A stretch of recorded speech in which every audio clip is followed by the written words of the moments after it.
He's a good Boy Scout, he should be able to. All right, let's call the meeting to order for Tuesday, July 11th. And Mr. Thomas, would you lead us in the pledge? I pledge allegiance to the flag of the United States of America and to the republic for which it stands, one nation, under God, indivisible, with liberty and justice for all.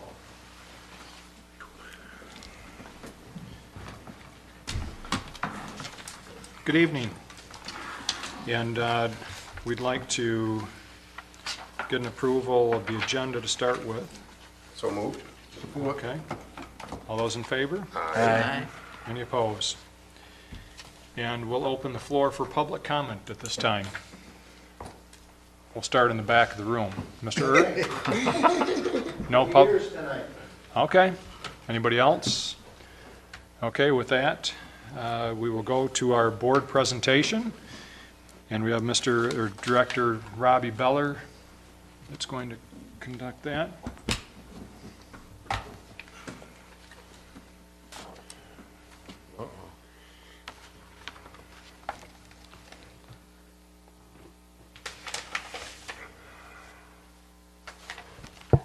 Good evening. I'm here to kind of give a brief overview of our department, the GIS IT department, and kind of go over some of what our functions are here and how we see our role here.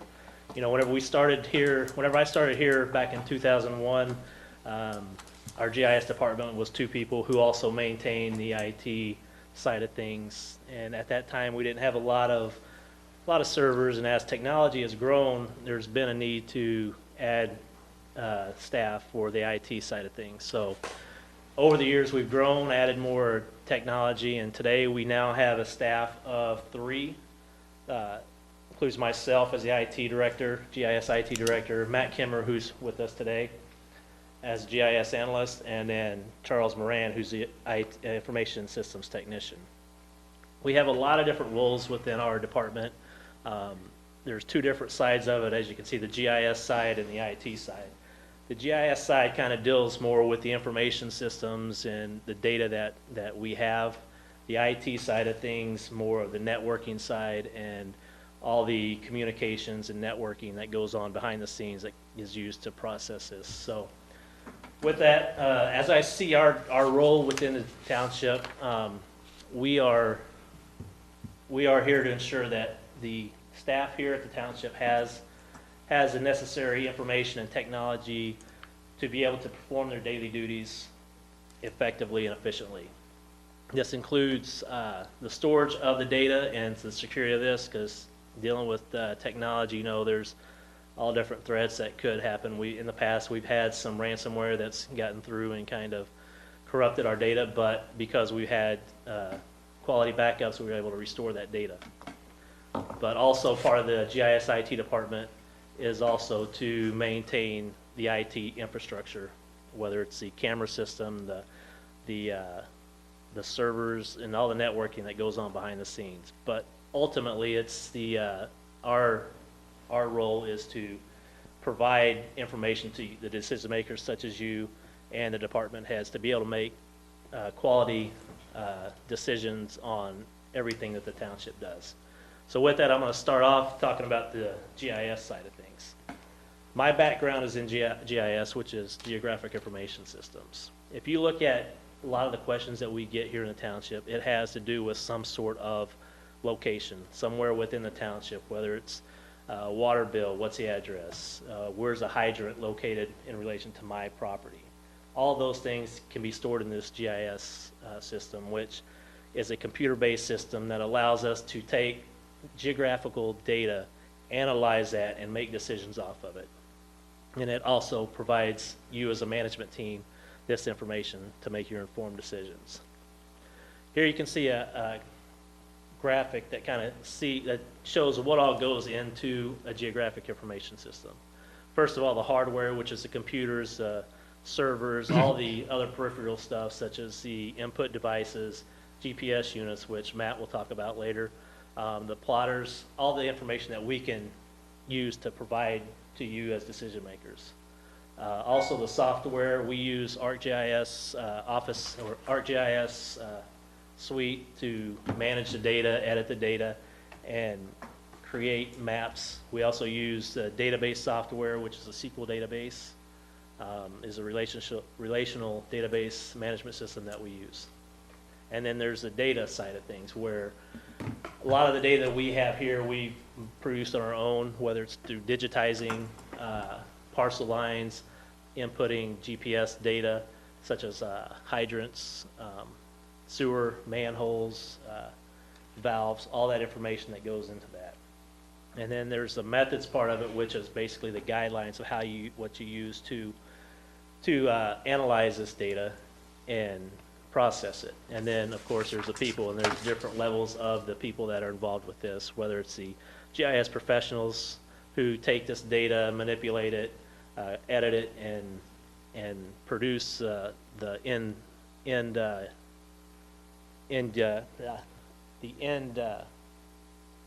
maps and everything that you use. And then there's also the end users as yourself who use the maps to make the decisions. So that's kind of everything that goes into it. One thing that I look at is, if you have a developer that comes in here wanting to look at possible locations to build, they might be looking for a 20-acre parcel. Well, you can get that data in a tabular data from assessing, but it really doesn't tell you anything.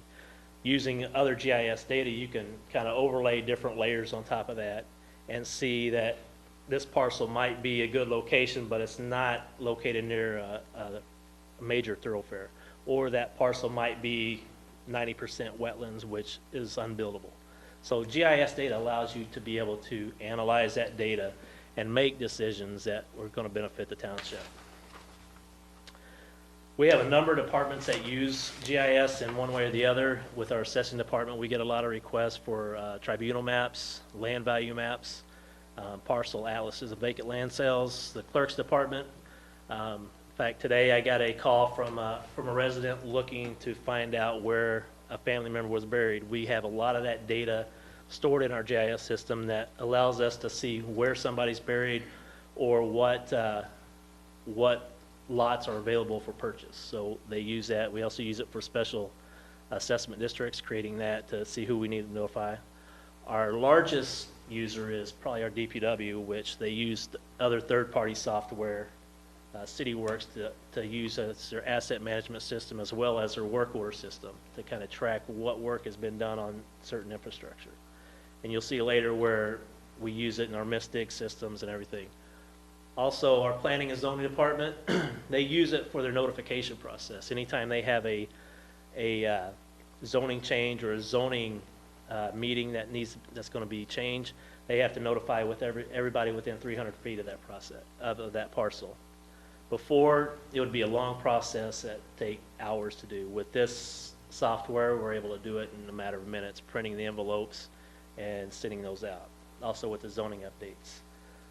The police department, they use it within their crime view applications. All their nightly incidents that they get every day are geocoded and uploaded to their crime mapping application that's available on the website or on their own site. So some of the GIS technology we use, as I said, ESRI, ArcGIS Suite is our main platform that we use. Aztec CityWorks is the third-party system that we use, and I'll get more into that a little bit later.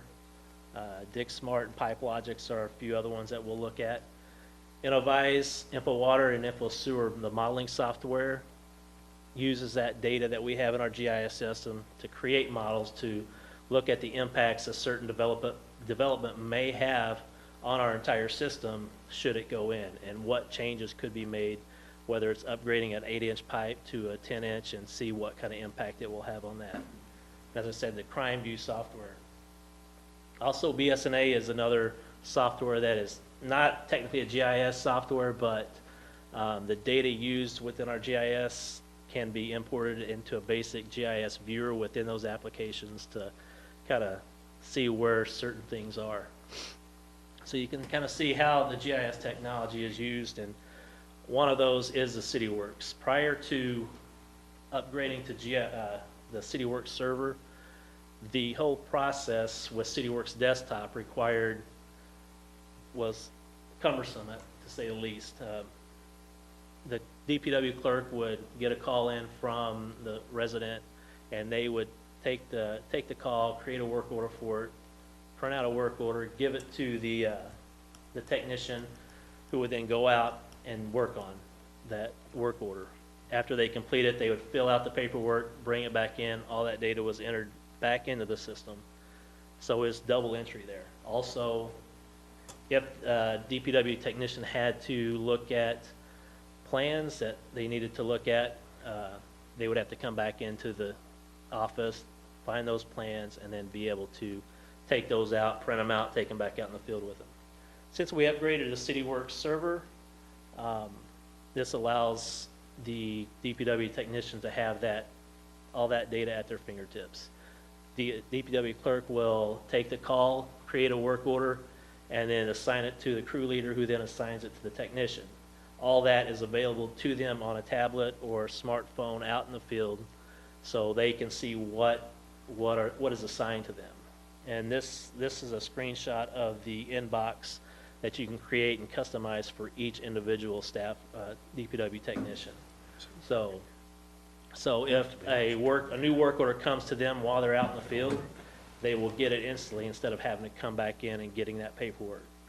Also, with the CityWorks server, after they complete their work, they can go in and enter in any details with that work order system, or with that work order, along with their equipment, labor, and materials right there. So that information doesn't need to be put back in by the clerk.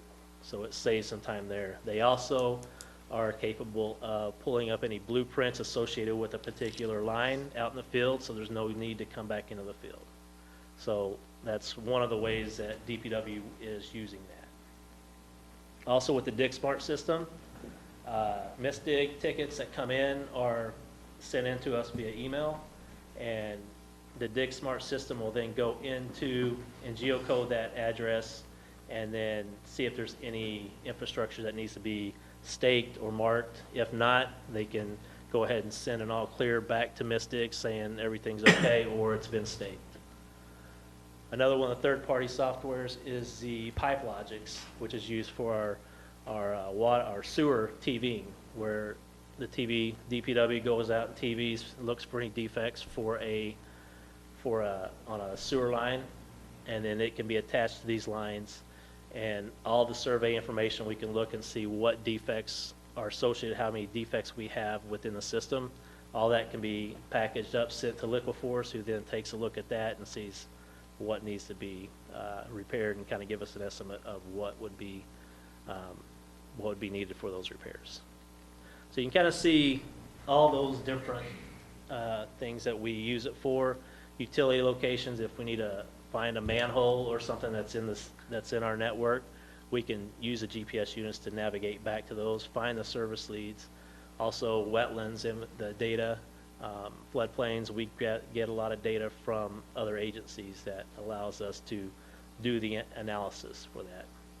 And then also flooding issues that we might have, we've dealt with some of those in the past and kind of corrected some of those. So with that, I'm going to turn it over to Matt, and he'll talk about some of the data collection and the GPS use. All righty. Thanks, Robin. So I just want to take a couple minutes just to explain to you guys the different GPS units that we have, what we use them for. The image there on the left is a smaller mapping grade unit. The accuracy isn't as high as what the survey grade unit on the right would be. The mapping grade, the accuracy on that's about 2 to 5 meters of accuracy. Now in comparison, the GPS unit on your cell phone, you're looking at an accuracy of around 8 to 10 meters. So the mapping grade is kind of a good, mid-range type of unit where elevation data isn't necessarily needed, but if we get something within, 5-6 feet or so, we're doing okay with that. The survey grade unit, that is a sub-centimeter accuracy unit, so we use that for inverts of finding the invert of a pipe or something where real precise information is very valuable. A couple of projects we've used the mapping grade unit for is our curb stop location project and our FlexNet meter reading and programming. The curb stop location project, that GPS unit basically allows us to take a point, gets us within, you know, like I said, 6 feet or so, 3 to 6 feet usually. It also allows us to take a photo of that curb stop location, and then in the GIS and IT department, we've also built this form that the technicians take out and do a little drawing on there of where that curb box is in relation to the house. Once they bring that form back in, we then scan that image and we attach that to the curb stop feature in our GIS system, so that when you select that feature, you can bring up the associated documents and records with that. Matt, what is a curb stop? I'm not familiar. The water shut off. The water shut off okay. out at the road right away. Okay, so for locating that. Yeah, absolutely, yeah. The second thing we use those handheld GPS units for is the FlexNet meter reading. Now, we don't use them as much as we did because a lot of that is automated now, where we don't have to use those units to get a read. All of that is sent back through the servers. But we do still utilize those units to initially set up the programming with that MXU to get it operating, or if we have to go back and troubleshoot that individual unit, we will still utilize those GPS units for that. For the survey grade, a couple of projects we look at here are the water and sewer inspections. We've just recently, within the last year or so, started to utilize our survey grade equipment for the water and sewer inspections. We've had one technician that actually was pretty thrilled about learning how to use this unit, and he takes it with him everywhere he goes now and collects very valuable data. The second one we used the survey grade equipment for was when we started digging into the sanitary sewer trunk line clearing. We took that survey grade unit, went out and shot elevations of the manholes, and we wanted to be real precise with that because we wanted to make sure we were staying within the 20-foot or 30-foot easement when we were clearing that, so we needed a more high accuracy unit. So with the water and sewer inspections, again, we developed another form there that we use where the technician marks down the amount of pipe used, the size of pipe, hydrant type, things of that nature. And this is where I was talking that the technician's able to get out there and get a good, accurate GPS point for any new construction that we have coming in for those water and sewer features. So we're able to build that on those forms, and again, like the curb stops, we're able to tie that feature directly, or excuse me, tie that document directly in to those features within our mapping system so that we can pull those up. Here's just a quick highlight on the trunk line clearing project. While we went out there and took points to establish where the easements were, we were also able to identify what areas were going to need light clearing, or those areas that were going to need heavy clearing with some more heavy equipment. So that proved very valuable as we embarked on that journey. And then just a couple annual projects that we've helped out with the DPW. It's our valve operating program in the spring and the hydrant winterization in the fall. Those are two projects that we've also developed forms that those technicians use to mark down vital information. That information is then brought back into myself, and I update the necessary information there within the GIS. With that, I'll turn it back over to Rodney to wrap up on the IT portion. So that's kind of a brief overview of the GIS side of things. With the information technology, you know, everybody's using information or technology within every organization. But part of ours that we're responsible for is the camera system, the networking, the servers, the switches, and everything that we have. Right now, we're providing support to 3 different locations here at the township offices, at the fire department, as well as fire station, as well as the police department and the fire station number 1. With that, there's over 100 workstations that we regularly have to either work on, provide support, or replace on a regular basis. Usually the life expectancy of these are usually 6 to 8 years, and so trying to get a different rotation to try to replace these. Yes. Just out of curiosity, what do we do at fire station number 1? They have a VPN connection, so they can come in, they're able to connect to our network and anything that they save. So a lot of times if that VPN connection goes down, we have to go down and support it.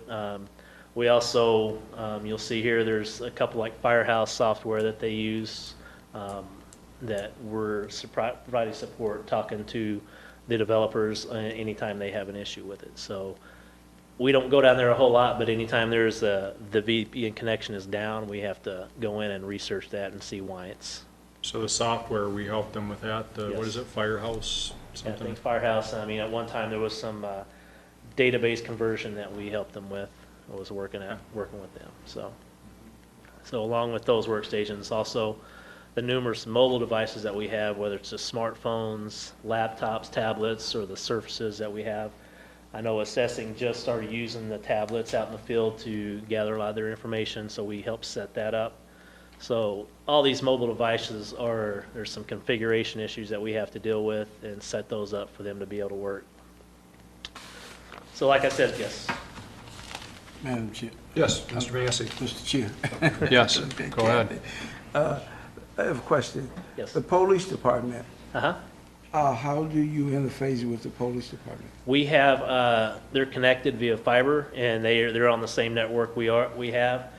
You'll see that a lot of security cameras, we work on those and get those up, and they're on the same, like I said, the same network, and their live scan that they have, there's support that we provide for them on that. And so. Does the police department store its own data?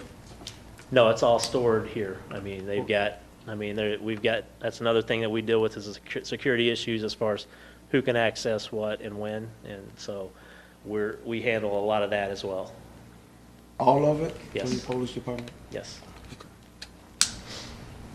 So, yeah, like I said before, whenever I started here, we had maybe 1 or 2 servers. Now we have over 15, and over the years, we've tried to replace a lot of those, and with the board's approval, that last month, we're in the process of upgrading our Exchange server as well as our Microsoft Office suite to 2016. We also maintain firewalls and the switches that allow different areas to communicate with one another. Another thing that we work with is the backing up of our system. We back up our data regularly, and as in the case with the ransomware that got through, we were able to restore data and not lose any data in that process. Also, yes. I know you back up the police department. Do you back up the fire department also? Their data, we don't back the fire department up. They store a lot of their data since they're connected. If they're writing all their data and saving it to our network, it's being backed up. If they save it on their individual desktops, it's not being backed up. Same thing here. We encourage everybody to save their documents and important information to our server. That way it's backed up on a regular basis. If they're saving it to their hard drive, there's no way of ensuring that they'll get that data back if their computer crashes. Right. So is there a procedure for them to save it that way for the fire department? Because I know the police is already backed up. Yeah, like I said, they're connected to ours via a VPN connection, so a lot of times they'll save their databases to our, we have a drive for them, or a home drive for them, a folder up there where they're saving data. They're also able to write their board reports to the folder there as well too. So we've encouraged them to save all their data to the network, so Right. it is being backed up. Now, like I said, if they're saving it to their hard drive, there's no way of ensuring that they get it. So if we get a ransomware notice or what have you, virus, we don't have to pay them. We basically have a backup and we can, Right. Yeah. Start- What happens is whenever a lot of times somebody will go in and say, well, I can't open this file, so we'll look at it and there's other files that are written with it. So we try to isolate that and find out where it's coming from, shut that computer down, and then go through the process of getting everything back up and isolate that one computer that's causing it. there was a smaller township in our area that in the past year did have ransomware. And they had to basically abandon everything and go to their backups and No, Right. reload everything. Yep. Yes. So Mr. when Wazak? when you had that one ransom one, that, I know you're backing up here, did you have to actually back up the fire department too? No, some of the files, I mean, a lot of it depends on who's accessing that and what files they have access to. So, you know, sometimes it might be one folder that we might have to restore, but with somebody that has access to a number of folders, depends on when they catch it and how long it takes us to isolate that. Depends on how many files it affects, so. Okay. So, Yeah, Mr. Thomas. so with the fire department, who has the mainframe and all the computer? That's not coming through the township? I think they have their individual computers, but through a VPN connection, they're connecting and can write stuff to our server. So just so everybody's clear, a VPN is virtual private network, Right. right? And Yes. basically, they're using our network, the police, the fire, Well, anybody? the police is connected via a fiber line. Yeah, they're Okay. direct. So, All right. yeah, they're But directly- basically, they're connected to our servers here, Right, if I understand correctly. So whether the fire is writing a report, or police, or what have you, that's, if they're putting it onto our network, it's being It's saved being and backed backed up. up. regular. If they're saving it only to their local hard drive on their computer, laptop, or what Their have you, computer then. crashes, that data's Right. lost unless we can get it back. Mhm. So that's why we encourage everybody to Right, save to the network. right. Anything else? As you can see there, the Barracuda emailing archive system, all emails that come through are being backed up. And so if we get a FOIA request or something, we can easily search and restore some of those emails that might be deleted.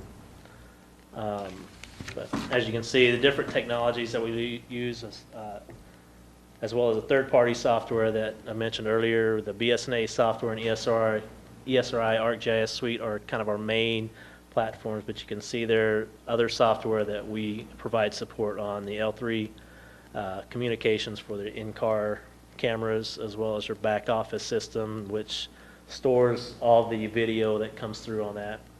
Anytime there's, while we have support through L3 for the hardware and everything, there's times where we have to repair or replace a drive on the server.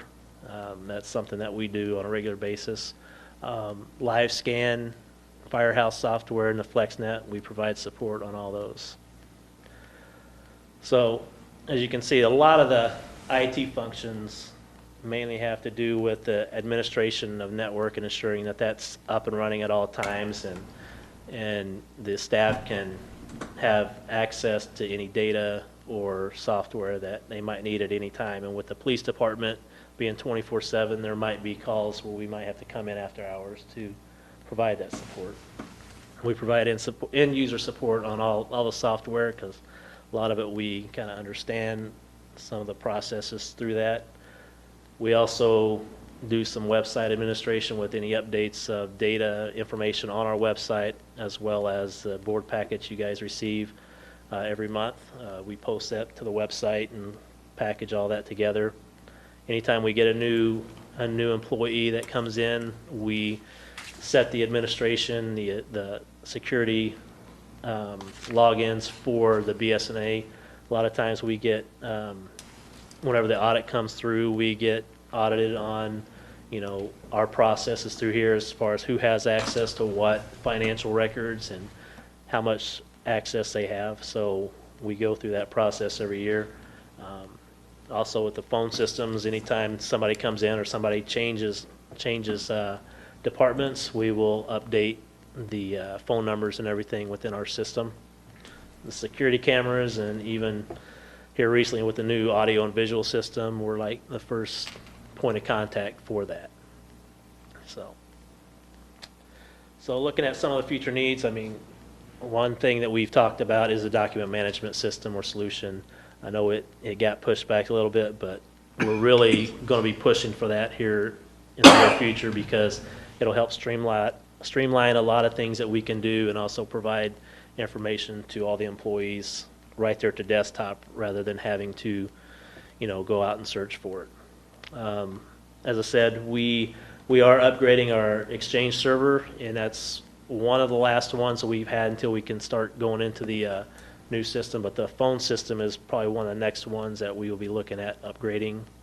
And then another future need is the funding of any of the critical infrastructure we have, new servers and everything that we want to replace at the end of life. But getting onto the document management solution, as I mentioned last meeting, working with some of the vendors that we had come in and look at what we have just in our building department and our assessing department, we have over 850,000 records that need to be scanned and put into a system. That will require some funding as well as the software used to access that. Along with the paper form that we have, we also have a number of digital documents that are stored on our server. Some of them are duplicates, might be different versions. Not only does that create storage issues, nobody knows where to look for it unless you know exactly how it was named. So putting in a document management system allows us to retrieve that instantly. It puts it all in a central repository so you can easily retrieve it. And a lot of the ones that we've looked at integrate with our existing software, so it doesn't require you to get out of your software that you use, such as BSNA, and have to go into a separate system to pull it up. You can pull it up from within that one system. So we'll be looking at that and kind of see what direction we want to go. Whenever we first started looking at it, it was more of a document retrieval and storage, but as you look more into it, there's a lot of workflow management and stuff that could really help us here as far as with our plan review and submittal of documents. One way is to have developers submit documents, upload them to an FTP site where that document management solution will monitor that, and then once it sees something in there, it'll kick off the whole plan review process and what departments it needs to go to for approval. And even the customers can kind of track and see where it is within that process. So, but with that, I'll open up with any questions. I have a question. Yeah, with that document storage, we'd probably save on some space here too, right? Yeah, and you know, we're overflowing in the vault. I mean, putting all that in a digital document management solution, I mean, a lot of the data that we need or data documents that we have to be saved for a specific number of years. And so putting it in a system allows us to maybe store these maybe off-site somewhere. Mr. Massey? How do we stack up against other townships for as technology? I mean, I know with the GIS system, I think we're one of the only ones in the county that has a GIS system. A lot of other ones kind of piggyback off the county, and but GIS-wise, as far as IT-wise, I'm not for sure. I mean, we've tried to keep everything up to date and work with what the funding we had in the past, especially whenever recession hit and everything. So I can't speak to how we stack up with other. I haven't seen what they have. To Yeah, answer sure, go ahead. Trustee Massey's question, though, when I came on board 2 years ago, Robbie expressed then that one of his concerns was that during the recessionary times, they had to cut back on some of the replacements that probably should have been done with some of the services and things. So part of the capital improvement process moving forward, we started that planning last year.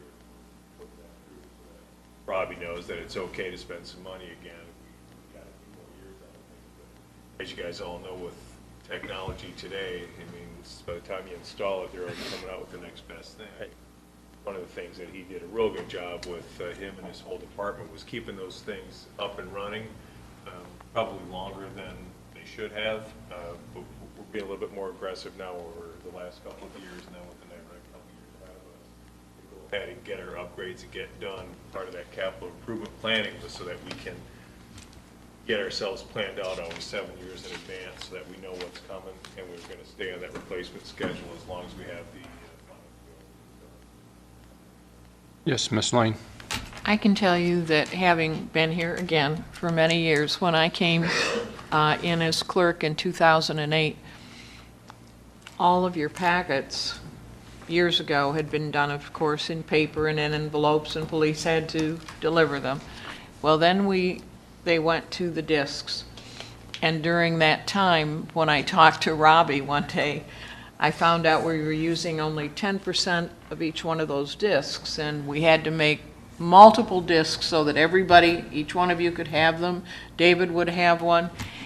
And I said, can't we do it another way? And so Robbie went ahead and came up with emailing it and shrinking it down so it fits, so that you can have your own computer and have it that way, and it saves the police department, because used to be they'd get busy with something else and trustees weren't home and it got left in police cruisers. So we've gone from hard copy to emails, and I appreciate Robbie's help with that back in 2009. So now you can, whenever I send out the email, you can get the link to either the website, Minutes on Demand site, or to that link to the actual PDF document. We basically compile all that and kind of put it in order to how the agenda should go, and links within the actual agenda that will take you to those supporting documents.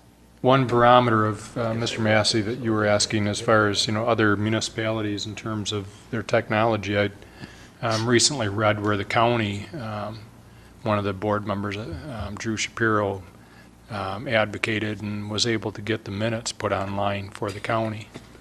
So, I don't know how long we've been putting the minutes online for our township. We've been doing it for So I think it's been happening 10 for a while. years. So, yes. we're doing pretty good in that. I think the other thing is, I don't think anybody else has their meetings, at least that I've seen, online and available for their residents to watch, at least that I've heard of locally. One of the questions I have is with regard to, do you see things moving towards application? I'm just wondering, I've talked to a few individuals who said, hey, why don't we have an app that our residents can use that, whether it's contacting, maybe, right now we've got forms on our website that somebody can fill out if there's a, I don't know, sewer that needs repairing, or ordinance that somebody's violating or what have you. But if there's a phone app that I'm driving down the street and I see, hey, you know what, there's a wire down, I can, click on it, and that's directed automatically to somebody who monitors that. Right. Well, I mean, Facebook kind of acts like that right now with people, I know messaging. there are some applications that we've had some discussions with, but we kind of wanted to wait to get to the CityWorks server side of things, because it will integrate with CityWorks server, that are solutions that residents can basically, they see where there might be a down wire or something, they can go in and put that request in, and I think it'll take their GPS location from their phone and kind of geolocate it in that system, and then it could write it to our CityWorks.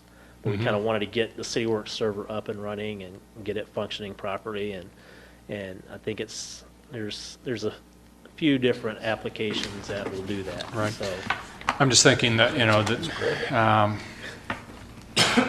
things are becoming so digitized that a phone call or filling out a piece of paper really is kind of dated these days. I mean, you press a button on your computer or you press a button on your phone and you can have groceries delivered to your house, So maybe. So I can see it go in that direction.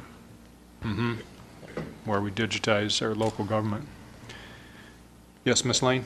I asked Robbie to check into it, but since we're talking about technology, I'll put in my request for the cemetery BSNA software so that we have 3 cemeteries that we deal with, and we have people coming in and wanting to find people that are buried there or buying lots, and so that's a very important, useful tool for the clerk's office, and Robbie does a wonderful job of supporting, as does Matt, on those requests, but the BSNA software for cemeteries would be useful. Yeah, there's a number of different modules that we have. One that we had in the past was a cemetery module, but since we upgraded to a SQL, a .NET application, we didn't get it.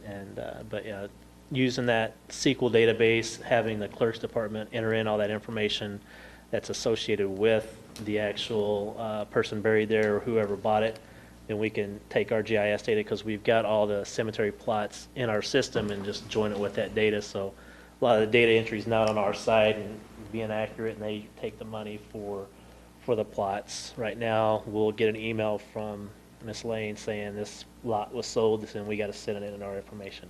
Once again, the double entry of the information could be eliminated there. Very good. I know I've seen some legislation in terms of storage of, for example, building plans, what have you, that they require you to keep physical copies, I believe, right now, but I did hear from another township supervisor that there's legislation that's moving through to allow us to keep digital copies of those instead. And the building department needs storage rooms. Right. Any other questions for Director Beller? Okay, thank you very Thank much, you. both of you. Very nice presentation. Nice job, guys. Thank you for all your work. Even getting this working.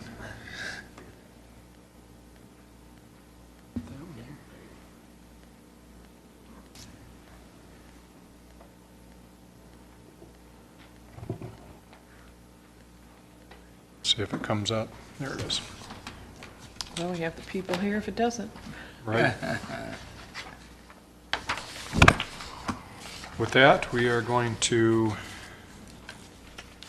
move over to our agenda for Thursday. Let me just switch here.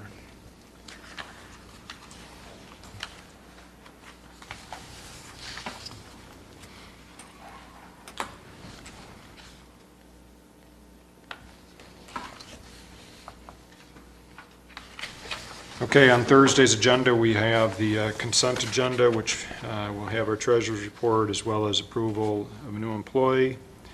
And moving to our future positioning, we've included in the packet a number of items. First, regarding fire department, second, parks and rec, and third, business attractiveness. And these are, items that are on our future positioning that are top priorities. The fire, obviously, we've spent some time on that with our various meetings.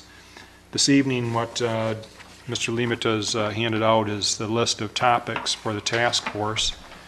These are from our last joint meeting between the city of Grand Blanc and the township.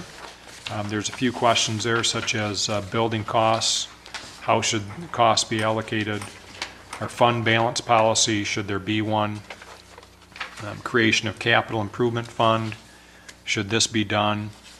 Millage increase, should this be restricted to internal service fund and capital improvement fund?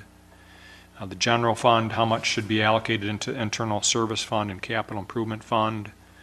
Vehicle funding policy, should vehicles be paid half and finance the other half, or should we finance the entire thing or pay for the entire vehicle? So I guess at this point, what we'd like to do this part of the meeting is just talk a bit about some of the questions that we may want the task force to discuss that aren't on this list.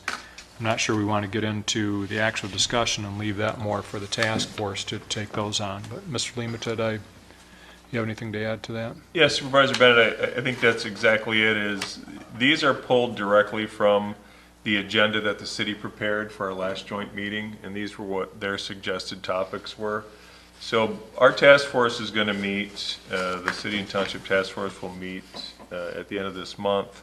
The township team will meet just ahead of that to review some of these, so that we'll make sure that we're representing the board exactly like the board wishes, so that when we meet with the overall both municipality task forces, that we're carrying the board's wishes forward. So I think I wanted to make sure that these were indeed the ones that this board felt were important, because again, we didn't weigh in on these. This came from the agenda from the city that they had created. And are there any additional topics that have not previously considered? So I think if the board considers this, takes a look at this list, and then by Thursday, if they can give us any additional topics that they believe the task force should cover, would be very helpful for us moving forward. Okay. One of the questions that I thought of today was that might be helpful. It might be something along more of a research question for our task force, but to look at what similar municipalities' budgets are, whether it's a city, looking at the city of Grand Blanc, the size of their city, and what would typically be budgeted for a fire department and a township of our size, what would typically be budgeted, just to get some reference point there. And then also, I think our task force wants to take on the issue of whether or not we tie bar this ordinance, or that not this, this vote for the millage. I think that's an important question too to tackle, and for our board to decide what our position is going to be on that. Yes, Ms. Lane? Well, more definitively about the millage would be, the city's proposal was, they thought that .25 mils was adequate. Our discussions from Carl Heiser and our fire chief has been a half a mil. So I think we need to decide which is adequate, because we are the major stakeholder, and if we don't adequately fund it and provide that information to our residents, then we're going to be having a tight budget again. I think one of the things we already discussed was with regard to the timeline that we're looking at as a township, and I think as a board, we probably reached consensus that by the end of this year, we want to have a clear picture of how much we're going to need and the language that we're going to need to go to the ballot with. So I guess we can reconfirm that with our task force to bring forward. Anything else that anybody sees that we need to, I mean, of course, the task force can reach out and add things if they see fit, but, and pretty much everybody here that's this evening is on the task force. Well, So, yes, Ms. Lane? if, I know that Earl and Joe and I are on the task force, Scott, but if you or somebody else is going to attend that meeting, I need to know ahead of time so I can properly Well, I've asked, post it. yep, I've asked Mr. Thomas to serve on that as well, and I Oh. may show up from time to time, so I think we need to make those public and to Post them advertise. always then? Yep, let's post them. Okay. Ken, you plan on attending, right? Everyone? Okay, so let's go ahead and post them, All right. okay? And I will send you, Mr. Thomas, the date, unless Mr. Lemata knows right off his head. He set the date for the next July township task 26th? force. You got the meeting notice Megan sent out to you, Ken, if you take a look in your inbox. Okay. Anything else on fire? Nope. Okay, Parks and Recreation, Mr. Lemata sent out to, was that, I think, our entire board, right, the agreement, or was that just to the committee? Yeah, I sent it out to everybody so that all board members know what the committee members are getting, but I thought, like I said in the email, a jumping off point is to provide something so that we can start moving these subcommittees forward. You got a copy of the 2016-2017 budget comparison, you got a copy of the most recent master plan that is undergoing an update, but at least it's the one that's in effect right now, as well as the Articles of Incorporation, the ordinance that actually developed the Parks and Recreation Commission. So I think it's a great start for having the conversation for the subcommittee on Parks and Recreation and to review those materials. And I mean, really where we want to look at, you know, the board identified 10 or 11 items that were their high priority items, and Parks and Recreation was one of the ones that was selected. So I think we need to start to formalize what it is that we, you know, on that review, do we need to make any changes? It's kind of like the way we looked at the fire department. Is it adequate, still meeting our needs? Does the service model still work and give our residents what we want them to have? And I think we started asking those questions by looking at the Articles of Incorporation. You'll notice they're like mimeographed copies from 1970. Right. But they haven't been updated since that time. So bear with me as you go through the material, but that's, you know, that's the review, and I think it probably answers the question, does it need to be updated? The answer is probably yes, because they are 1970 copies. We don't have to throw everything out, we don't have to throw out the structure, but there probably have been some changes in 1970 of what we're trying to accomplish. I think so. Any questions on Parks and Rec? No, it's quite a book you sent. I mean, nice Yes. file. Definitely a lot to consider there, since especially they just went through their master plan, and so there'll be some things for us to consider. With that, also the business attractiveness, I believe that's Kathy Al Mansour and myself. Right. And one of the things that Mr. Limata provided was this Grand Blanc Economic Development Survey draft that actually the city of Grand Blanc, I believe, is the one that put this together, Dennis? No, actually, we've been working together really for the last couple of years as a loose economic development group. Okay. Members of the city, members of the township, some business owners, and we've met sporadically over the last couple of years. One of the things that came out of those meetings was we developed a list of questions, and they kind of overlap somewhat with the market assessment study that we've had Chesapeake Group do in regards to the Grand Blanc opportunities in Grand Blanc Township for Technology Village. But we'd already been working on these. We'd put some questions together, so the city participated, the township participated. We put a survey together and we sent it out. We got a pretty decent response. And Paula Noss from the University of Michigan Flint, also city council member, took and brought back all those and put this together for us. And we had a rough draft that we'd gone over recently, and then over the weekend she went through and cleaned it up and sent it again. It's still in a draft format where you haven't totally decided how this will be used. There may be some changes to the appearance of it. So we weren't quite ready to release it, but I thought it, again, a really good jumping off point for the business attractiveness folks. You get an opportunity to see some of the feedback, and the other thing that was included in that packet was a list of the free-form responses, so it just kind of reads, you'll see there's some duplication in there, but for some of the folks who just wanted to provide a comment when they answered the survey, what you're reading is the raw, unadulterated comments from folks. So, but I thought from a business attractiveness, and then we also had a task force for restaurants or retail. My comment was I think those could really be combined and then work together with the business community, but this will be a really good start. You take this, you add that with the market assessment that was done by Howard Cohn from the Chesapeake Group, and I think you got a lot of raw material to start maybe holding some meetings with business owners or wherever the township board wishes to take that.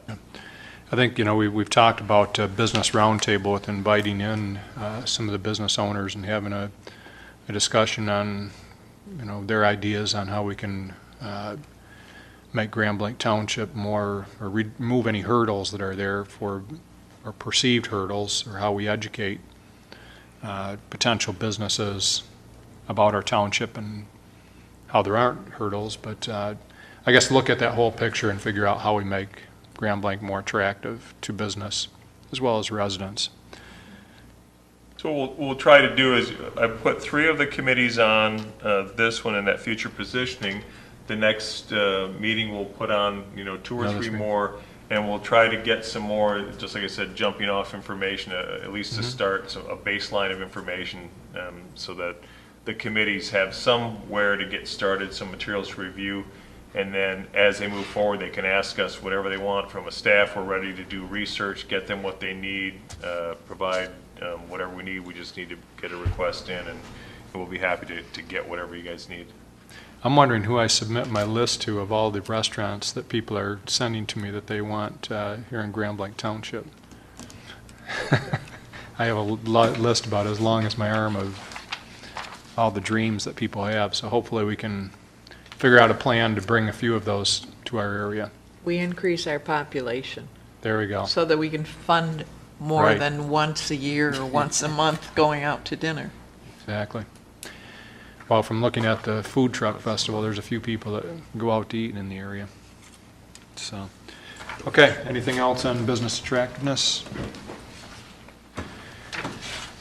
Okay, with that, I'm going to be bringing forward individual John Horsha to fill the position vacated by Jay Hoffman. His term will be expiring the end of July.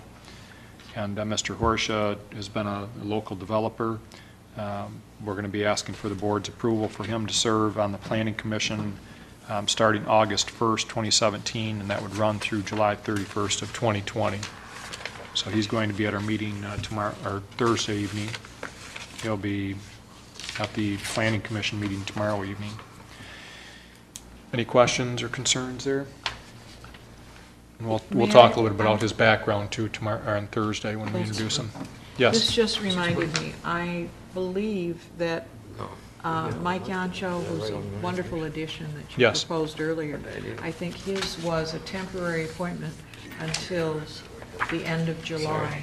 So I'll have that to you take a look might at that. need to, if it's not an imposition, Yeah, add let's take a that look at to the agenda also. Okay, let's make sure we know what his term is and Right. I can look that up make that tomorrow. I'm adjustment. sorry, I should Okay. have, That's all right. it just came to mind right now.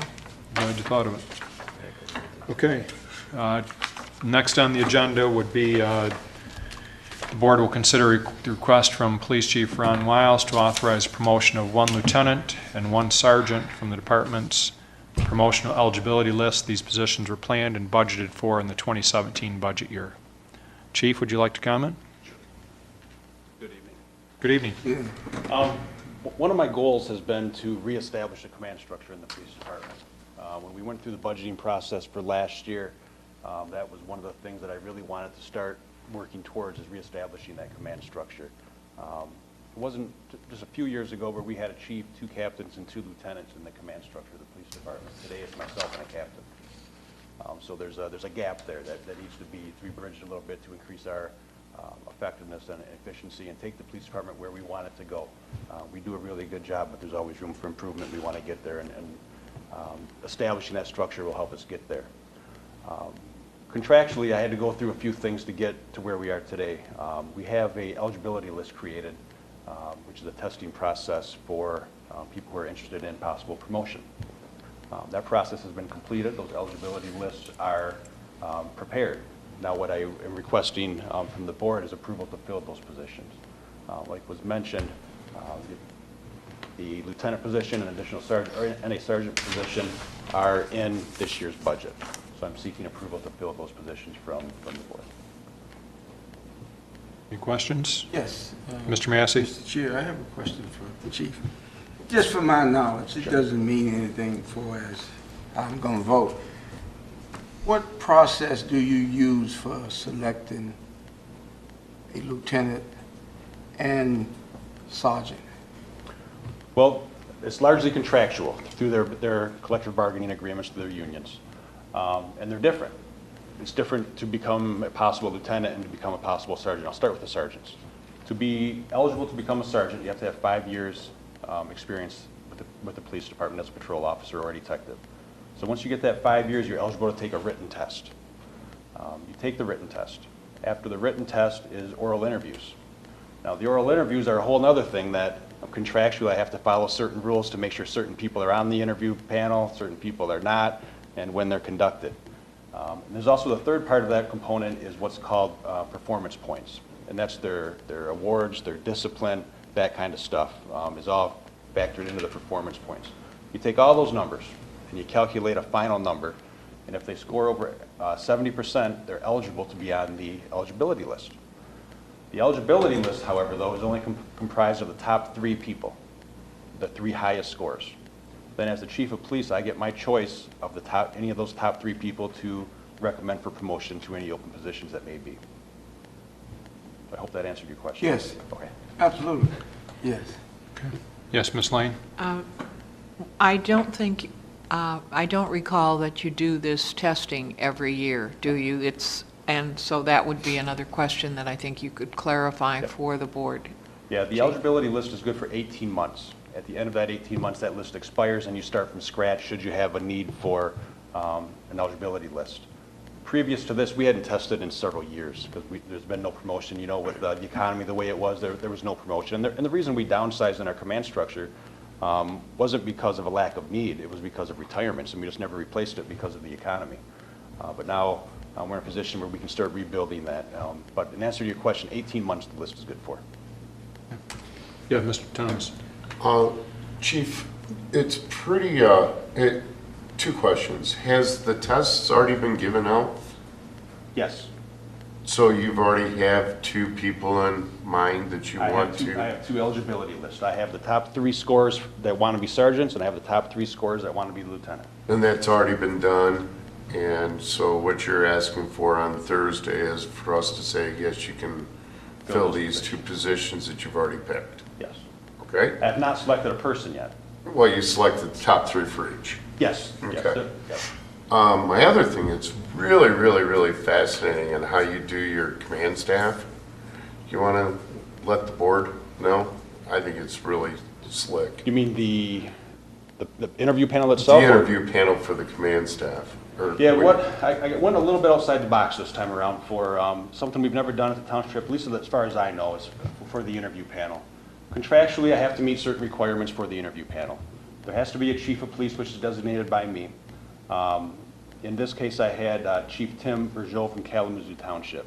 Very highly respected chief across the state of Michigan. He's involved not only at a state level, but a national level in law enforcement. Very well-respected individual.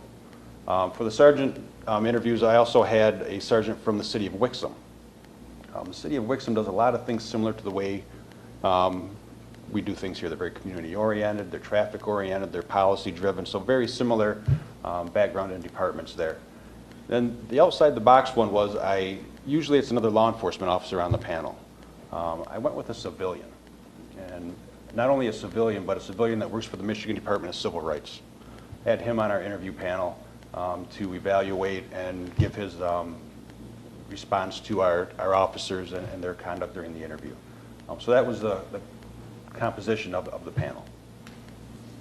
I applaud you for that. That was really, Thank you. that was really, really good job, Chief. Sounds very impressive. Chief? Yes. Question, did you say that that was the first time, to your knowledge, that that type of a process had been implemented, Yeah, I believe so. I mean, going outside? For a first, yes, for a Yes. promotional interview. Rather unique. Chief, I don't think it's the first time we've gone outside of the department Oh, no, in no, no. interviewing, and that's what I think Mr. Massey was asking. We've always gone outside of the department for the interviewees. Yes, But for a the first civilian panel time for member. a civilian, Yes. Yes. that was the difference. Anything else? Thank you very much, Thank you. Chief. Good job, Chief. We're glad we're able to get back to command structure and put that in place. Item C, under operational issues, the board will consider an update from the OPEB committee reporting on the year-to-date performance of the investments in the retiree health care funds and MERS. And the board may consider approval of moving the OPEB actuarial valuation report up a year to better gauge the impacts of our long-term strategy for addressing unfunded liabilities. Mr. Lima, do you want to unravel that a little bit? Sure. End of June, the OPEB committee met to go through the year-to-dates. Second meeting this year to walk through and see where we're at. The OPEB committee consists of Chief Wiles, myself, Treasurer Guzak, Kathy Zostak, and Trustee Kent. We take a look and see how our investments are performing, and then so we can come back and make recommendations to the board in case we need to adjust our portfolio. In this case, we, again, just like we did previously, and it's been a little over a year, I guess, Treasurer Guzak, about maybe 14 months or something since we first invested with MERS. We think that we're within a tolerance. It's not exact how we had set it up initially, but we think that it was enough of a balanced portfolio that there was no reallocation required at this time. So our recommendation is to stay the course and keep doing. We've had an excellent return. We made somewhere around $900,000 since the initial investment from 13 or 14 months ago. So we've had an excellent return on it. We're very happy with where we're going. We want to stay the course and keep moving. But one of the things that came up is that because we've made the changes, and if you guys recall, we said it's a three-legged stool, we want to address our unfunded liability.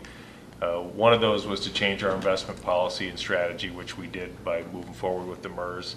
The other thing was what we're going to do for employees in the future. We're going to be out of the retiree health care business, and we're going to do a separate HSA account for them and allow them to save up.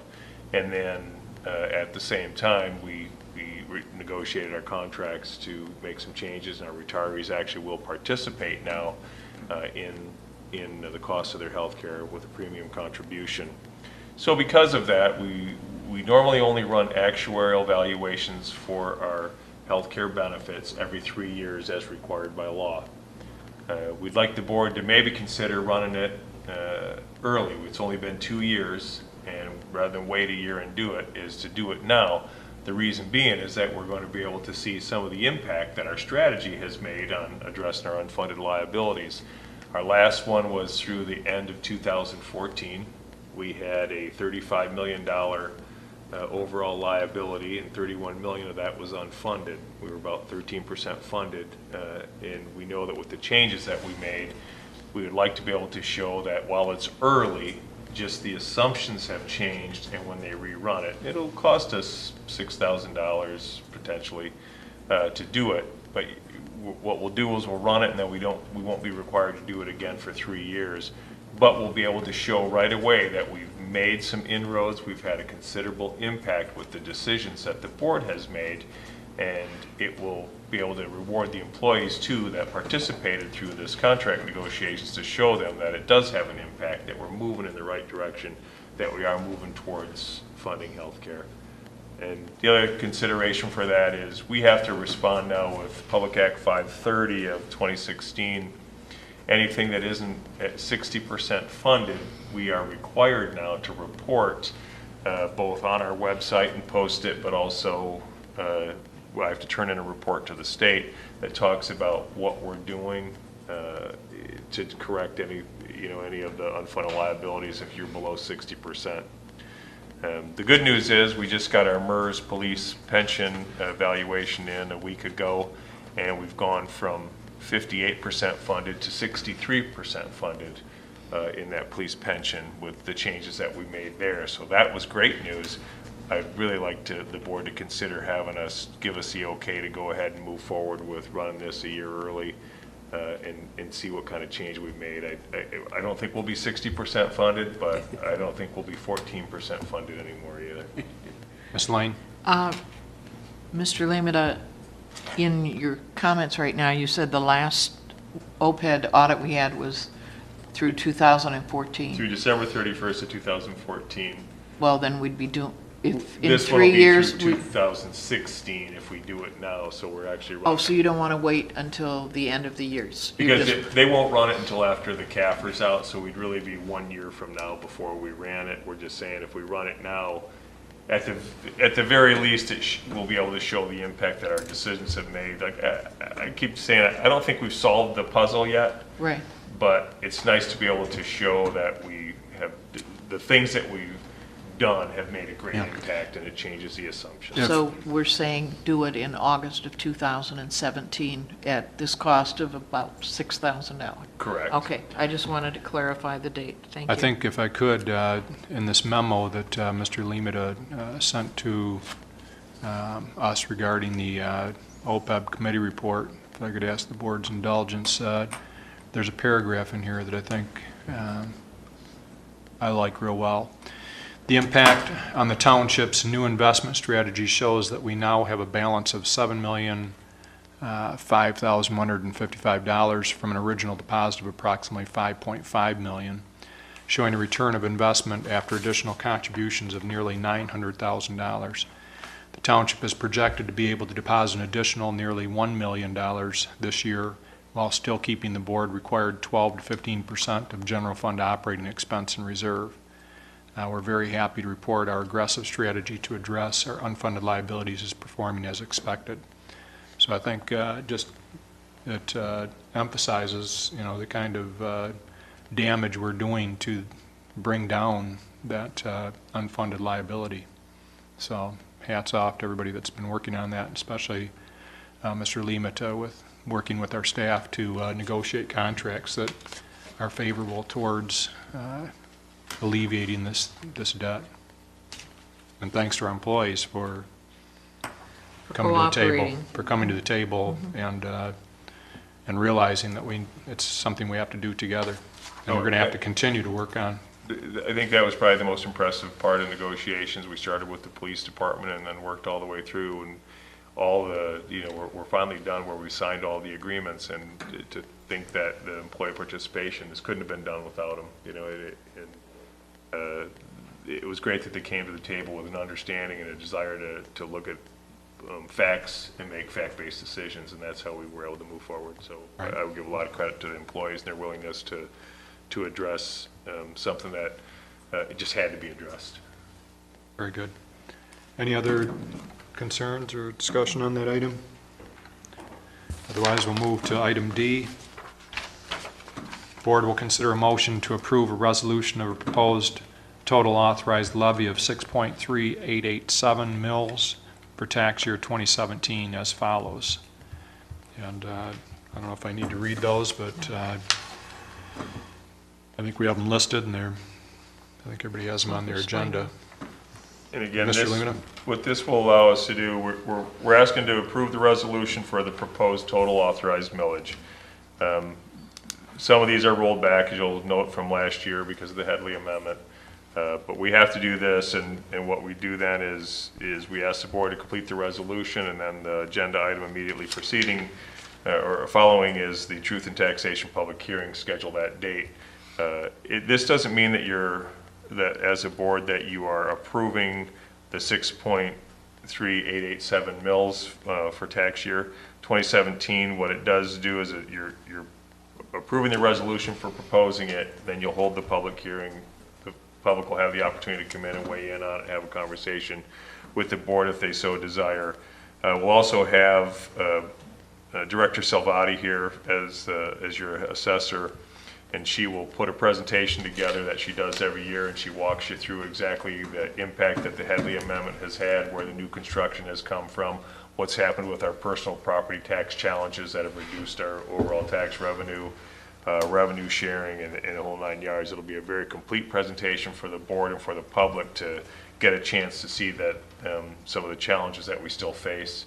But then after that, Truth in Taxation, then public hearing, then the board would be prepared then to make a motion to approve moving forward. Okay. Ms. Lane, your hand up? I think that this is then an introduction for the board to know that about a month after that, Mr. Lemata will be coming forward with his proposed budget that we will review for 2018. So this is, again, an early step, but the initial step for going forward for 2018. That's correct. My transmittal to the department heads and elected officials as department heads, I wrote today. It's being prepared as we put the historical budget data together, so the budget worksheets can be attached to my narrative that goes out to department heads. We will get that out sometime the next week. That'll be followed up, and they have till mid-August to put their proposals together, and based upon where our revenue projections are. Again, this year, you'll see the memo when it goes out. I'll copy the board, but it's kind of an austerity budget again. We're making sure that folks are having to put a narrative together to support any type of additional increases from what we've been historically. We're still trying to run it very tight. I say the good news is we've had an increase in taxable value for 4 years in a row. We're about 83% of where we were in 2007. We're not out of the woods yet. We got some incredible challenges. You guys have heard me talk about my concern about losing the Grand Reserve, where we've been able to add over 100 residential units annually. That's coming to a close. I think we'll still have some growth, but I think we need to be cautiously optimistic as we move forward. And until we see Tech Village really take off and start to move, and maybe see some other commercial growth, I think we proceed accordingly. And we're doing okay. I think, said hats off to the previous boards who got us through the recession, the extended recession. They did the right things that kept us able to not have to lay off a lot of people, to move forward, to not cut services, and I think we can maintain that. I'm cautiously optimistic of where we're heading, but you won't see a lot of requests for huge increases in expenditures for fiscal year 2018.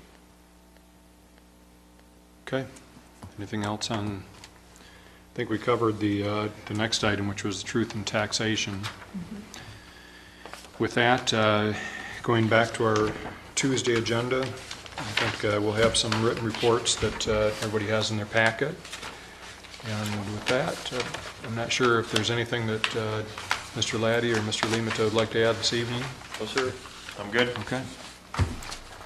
Is there a motion for adjournment? I so move.